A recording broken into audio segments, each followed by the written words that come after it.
ചിലതൊക്കെ ഇപ്പോഴും മുട്ട ചെറുത് തന്നെയാണ്.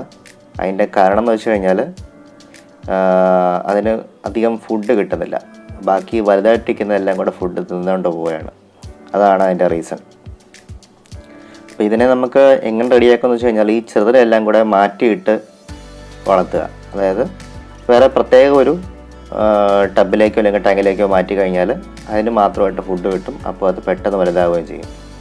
അതുകൊണ്ട് ഏറ്റവും വലുതിൻ്റെയൊക്കെ സൈസ് നോക്കിയേ. അതുകൊണ്ട് നല്ല വലിപ്പമായതിനൊക്കെ.